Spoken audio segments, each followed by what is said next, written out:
Hi everyone. As you're continuing your research projects and looking for more articles and thinking about how they gather data, right? What are their methods? What are the ways they interpret that data?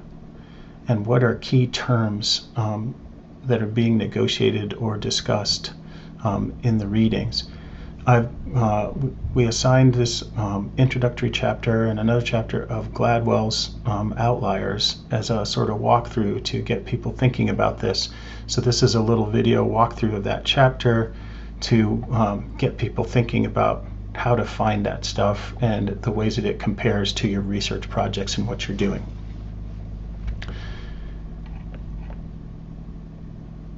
Now, the introduction to the Rosetto mystery, right, is this whole part where they talk about how, first it's about an outlier. An outlier is a piece of data that's so far out of the norm.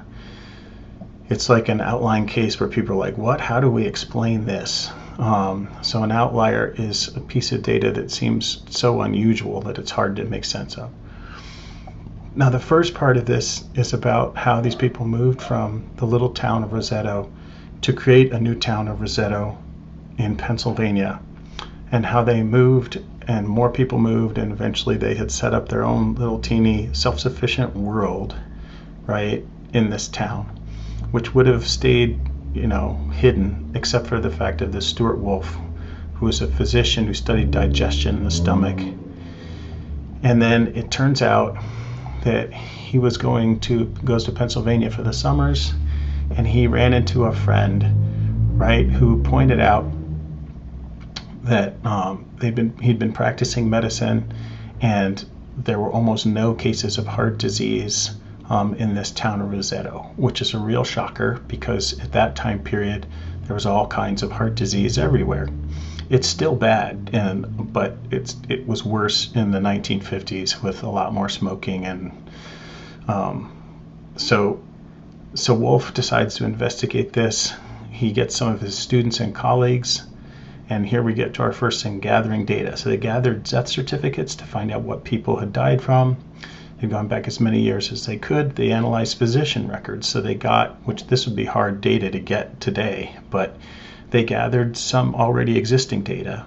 Then they started taking medical histories and constructing family genealogies. Now this is data they sort of created by going and interviewing people and gathering it and then developing charts, right?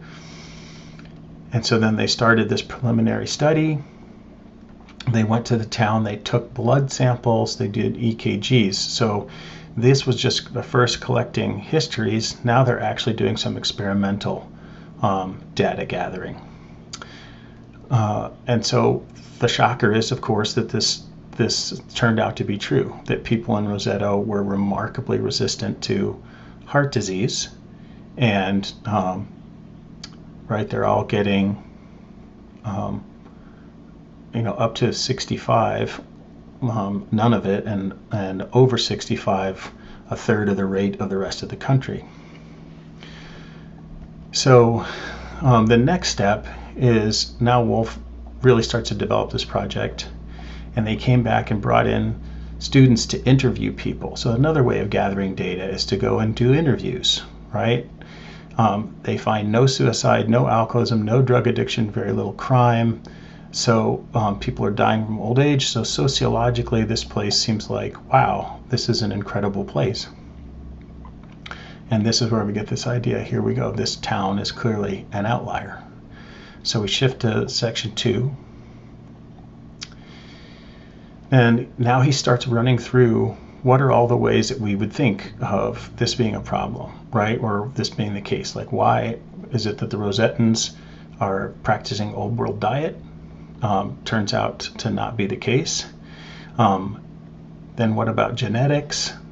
He looked at genetics, and if the people have moved away from the town or different things, that didn't pan out, right? Then he looked at the region. Is there something about this particular place in Pennsylvania? And right, just from towns just across the hill. Nope, that didn't pan out. So what Wolf began to realize is the secret of Rosetto wasn't diet or exercise or genes or location. It had to be Rosetto itself. So it's interesting. What the heck is that supposed to mean? Rosetto itself.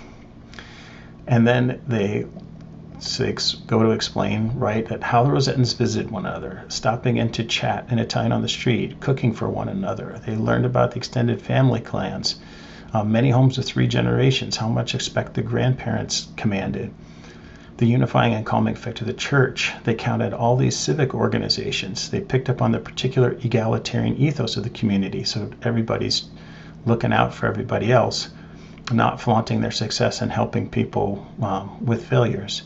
And in transplanting this kind of culture of southern Italy, they'd created a powerful protective social structure capable of insulating them from the pressures of the modern world.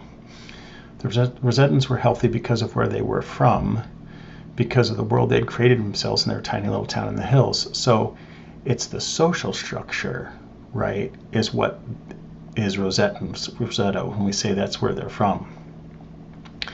And so it's a fascinating example of when, especially today, when we are in the midst of all this coronavirus pandemic and everything, and we're thinking about health in extremely technical terms, and we're having to do social distancing to keep ourselves and other people safe. It's a striking reminder for our time right now that what was keeping these people healthy was very much their social connections. The ways that they had good social bonds and strong bonds had actual physical effects on their health.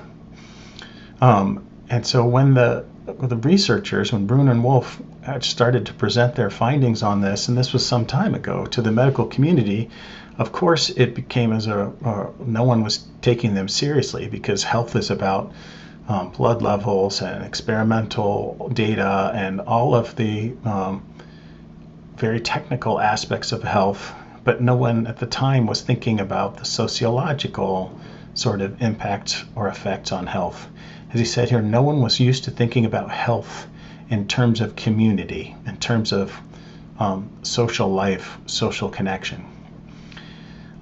They had to convince the medical establishment to think about health and heart attacks in an entirely new way.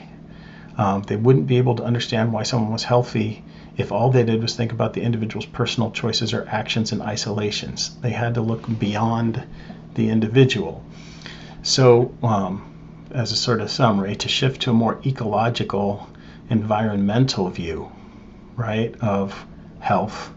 But some of those aspects of the environment were already sort of in this, but clearly other ones were not.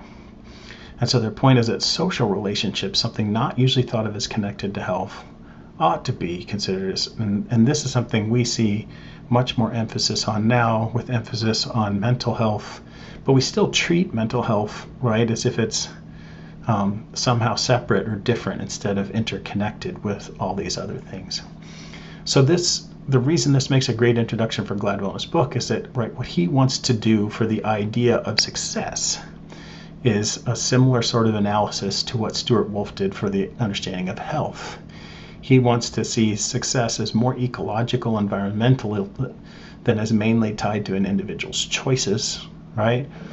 And he wants to look at how they're connected to different aspects of these systems or environments than we usually think. So in the same kind of move, he's looking at cultural influences, in many ways how aspects of culture shapes the ways things work.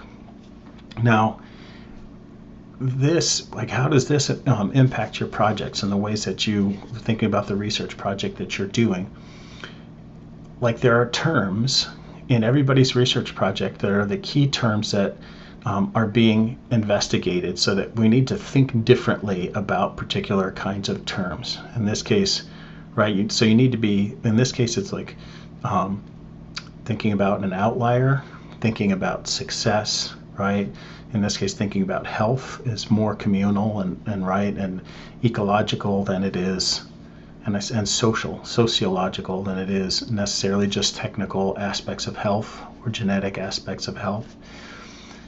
So for each of your projects, when you're looking at a research paper, research piece that you're looking at, what are the key terms that they're trying to investigate? What are the ways that they gather the data?